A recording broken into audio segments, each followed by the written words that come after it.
So a while back, I was just thinking.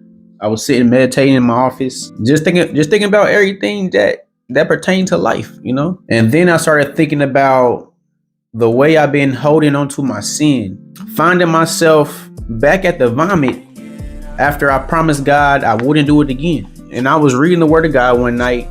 I was reading in Nehemiah, and from His Word, I heard God say to me, "Is it not because of actions like these, Marcus?"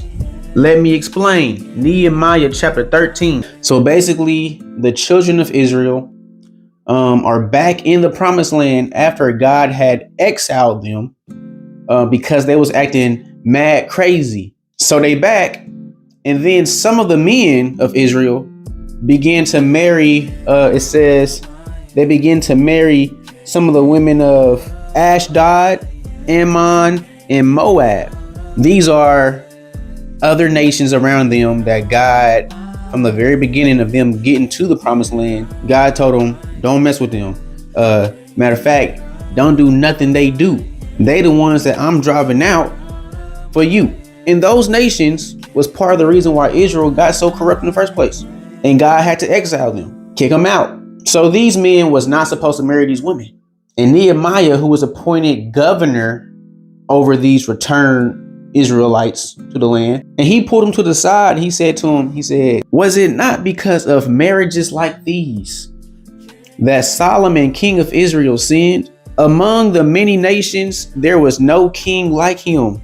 He was loved by his God, and God made him king over all Israel. But even he was led into sin by foreign women.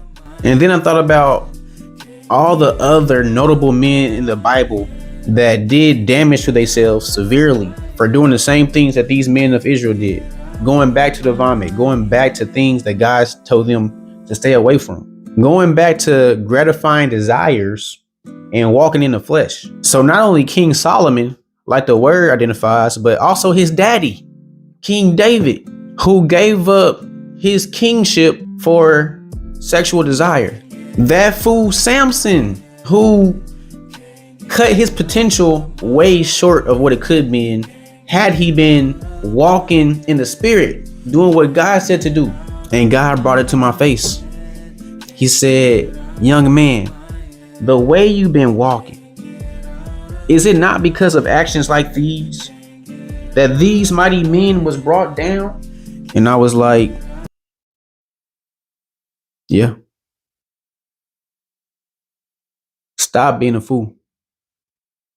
Peace. You know I believe in you, Lord, yet I wanna do it myself. I try to surrender, but keeping one foot in the door in case I don't wanna prevail. It's already finished, you wanted no more to be said. It really is part of the past, no reason to visit. You already order my steps and settle me onto the path. I gotta walk in it, and what if I never become who you see? What if I never learn how to believe? I got addictions that I can't remove. What if I never learn how to be free? So many questions that I need to ask, so many answers that I gotta know. Is what I'm doing provoking your wrath? Am I the soil encouraging growth? I know you with me, no doubt on my mind. Ain't no coincidence, all is divine. Know that I'm chosen, you spoke it and told me it's written before me. I don't need a sign. Struggle but promise I'll never resign. Not for a rhythm and not for a dime. I'm living for Jesus from season to season. I'm never defeated, and even if I